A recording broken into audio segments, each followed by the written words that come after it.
lead to innovate, and how can you enable them to be better than you? So in that sense, that's you empowering your followers. So I think the relationship between the leader and the follower has often been misunderstood. So I think, I don't know if I'm answering your question correctly, but for me, this is about, enabling people, enabling your employees, to such an extent that I know very well that the people that work with me and work for me, I encourage them to have their own businesses. So above and beyond the salary you get, I always encourage them. So what are you doing for yourself? What are your plans? What are you working on? What's your vision? Because my duty and role as a leader is also to enable them to discover what their gift is and to enable them to build on that and to become better people so that they can enrich humanity. I don't know if that answers your question. Are you covered? Okay. So any other questions? Any other questions? Oh, there's one at the back there. The CEO.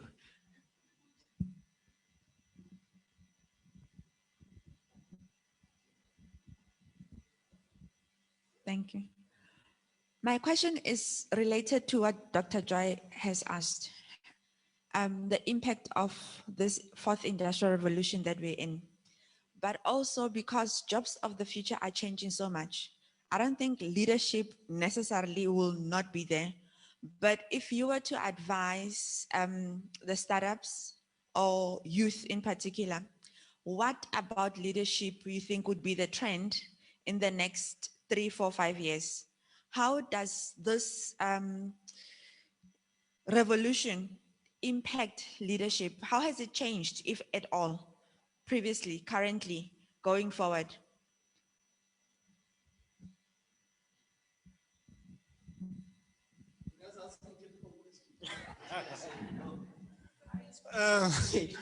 Yeah, you're making me think. So now I'm going to do that thing. I'm going to repeat that question. Look, I think leadership in the past has always been about ethics and, doing what is right. I believe leadership has evolved, and now it has become about innovation, disruption, and transformation. Those are the three constants for me. So as leaders, we must be able to, check ourselves. How are we constantly innovating as entrepreneurs in whatever spheres? How are we disrupting outdated systems and enabling, our environments wherever we are to be conducive to the future that we want?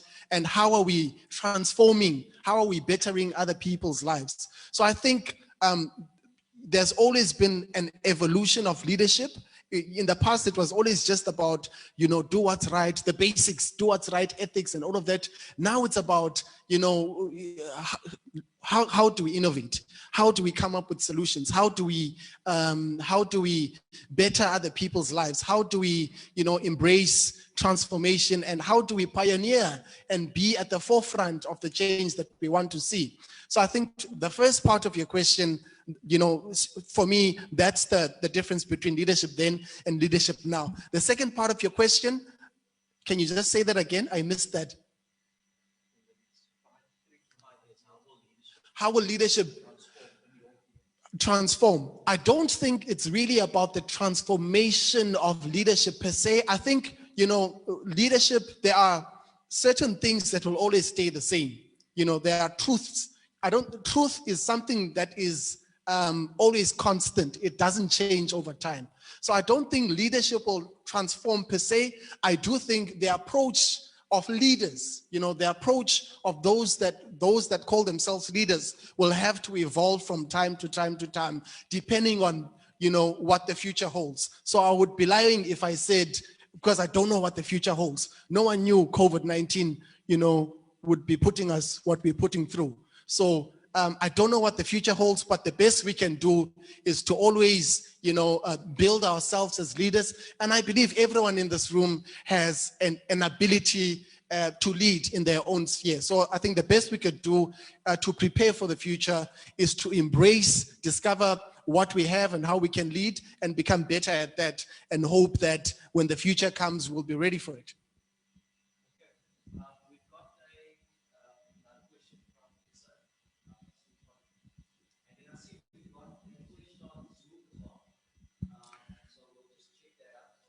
Okay, mine is not a question, but it's just to add on in terms of the question on leadership.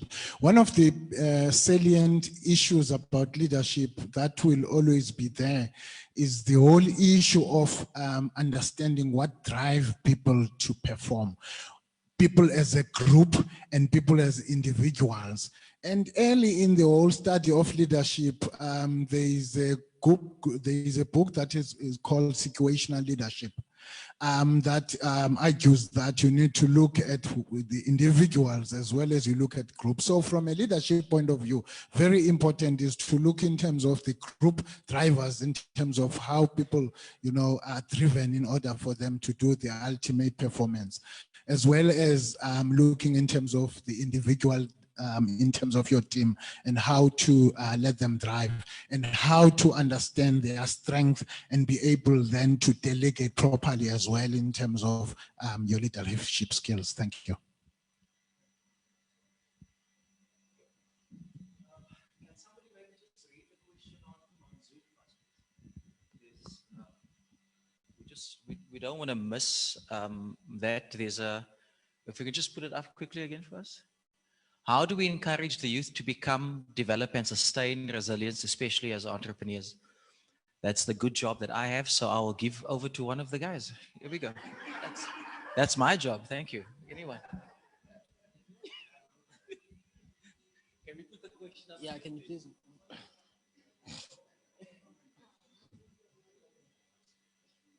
Can you put the question up again, please?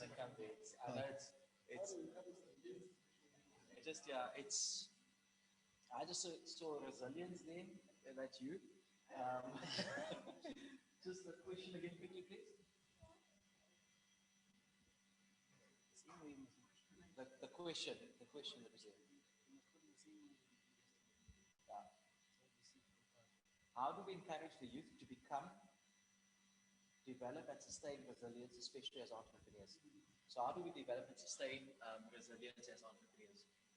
Wow, I think that's a very good question, because as an entrepreneur, I think resilience is one of the things that if you have, you are able to grow as an entrepreneur, because there's a lot of seasons in entrepreneurship.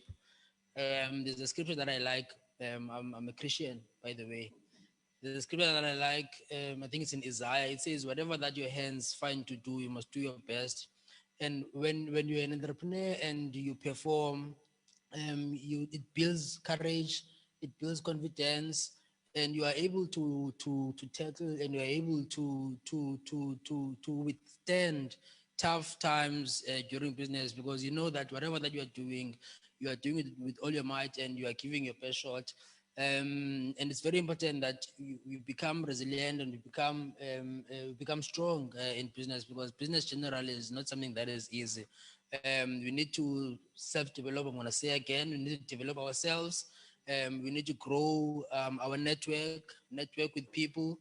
There's a friend of mine that likes to say, don't go around making enemies, more especially when you're in business. Don't go around robbing people and katana nabantu. Do things in the proper way, and then all these things are going to fall into place. Thanks. I think there are 2 points I'd like to make on this question. The first is, when developing resilience, I think we need to change the approach and the mindset that we have towards failure. I think when you look at failure the wrong way, then it will be very, very difficult for you to become a resilient entrepreneur, because your journey as an entrepreneur has failure on all corners, rejection letters, clients dropping you, and all sorts of things, people bad-mouthing you, all sorts of things. So the minute we change the approach and the mentality that we have towards failure, I think we'll be setting ourselves on a good path. And I think one of the ways that we can do that is to deal with it in our education system. I think the reason, one of the things I don't like is the way in which we educate children, in that always when you write a test, you fail or you pass. There's something in my mind that has a problem with that approach. It's either you're failing or you pass, you know. So I think if we could approach, if we could adopt a different approach. I don't know why this mic does this only when I'm speaking. There's an agenda here. It's got leadership. There's an agenda. So I don't know if that first point is clear. The minute we change the approach that we have towards failure, I mean, it took me years, almost 10 years after I left school, you know, for me to embrace failure and to convince myself that failure is actually good. It means that I've tried something and it didn't work. And that enabled me to be resilient. So now I'm not scared to go out and talk to a new client. The best they could say is no. And I'm fine with that. And the second thing is embracing crisis. Embracing crisis. I think every crisis affords a generation with the opportunity for new leaders to emerge. Every crisis affords a generation with the opportunity for new leaders to emerge. Every crisis affords a generation with the opportunity for new leaders to emerge. So I think if you change our approach to crisis and we change our approach to failure, and what I mean by crisis is a lot of businesses shut down because of the crisis. So that they couldn't be flexible. They couldn't think how, you know, what else can we do? My friend here, I speak to him very often. I think he tripled his profits during this COVID or something. You know, he tripled. So I think the approach we have towards crisis is important, and the approach and how we view failure is very important. I hope that makes sense. Okay, that makes very, very good sense. Any other questions before? Oh, yes, sir. Let me actually just bring you the mic. Thank you, sir. Anyway, I don't have a question. I just want to add on what they said about resilience. Number one, the other thing that can sustain one or make you to overcome difficulties is the passion. You see, because passion is the food for you for resistance. Because in the business, there are hard times. So if we do not know that in the process of the business, there will be hardships and the trials of the business, then therefore you will be someone who take failure as something else. Though as failure, we say your fail is the first attempt in learning. So we must know that we must have the passion of what you are doing and be led by a clear vision. If you have a clear vision, there's no way that you back up because you are living for this thing. So you must start something that you're passionate of. You must start something that you know that is in your heart. So there's no way that you cannot stand up once again. I can see that you are very passionate about passion. Okay. Any other questions? Oh, you want us any? Oh, there's on Zoom. I know Mulligan has been saying fail forward, fail fast, fail express. I'm joking. I don't know. There's a whole lot of things about how. Okay, while we wait for that, like Luphumlo said, you know, in every crisis there's chaos, right? Chaos is twofold. With chaos, it creates a need. From the need, it creates an opportunity. So it's about how you look at chaos. You know, so it's either you can see the need or the opportunity. If you can see the opportunity, you can triple your revenue, accountant. Okay, and then just another thing from me. I don't know if there's any other questions. No other questions. Just Mulligan. Yeah, passion is on the spot. Look at the solution. Well done. So then just in closing as well, is that as an entrepreneur, there's one word, there's one thing that is very, very crucial to us as entrepreneurs, and that's timing. The time.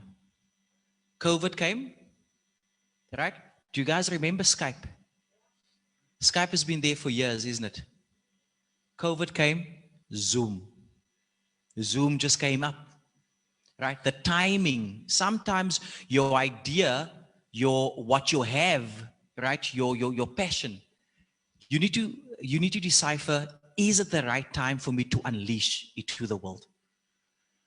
Because if you get your timing right, guess what? World Cup. Okay, if you get your timing wrong, we all have cars. If your timing belt is not working, what happens? Yes, it seizes. Ne? So, so that's of utmost importance. So if I can leave you guys with that, is that just try to find out and figure out the timing of my idea.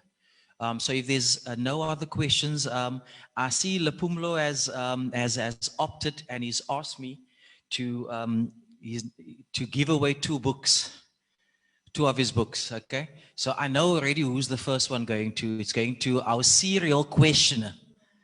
Okay, the Mr. One questioner. Sir, can you please come and fetch one for you? Okay.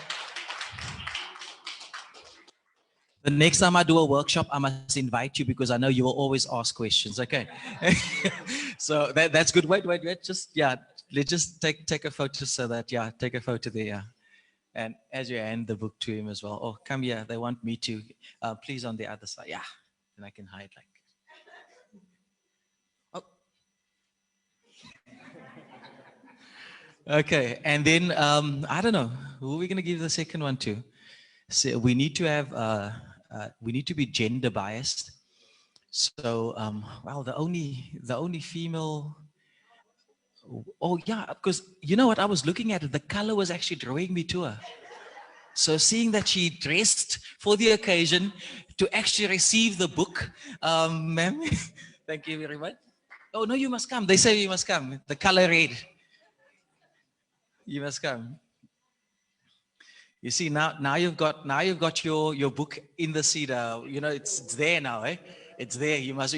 Mama, I've made it.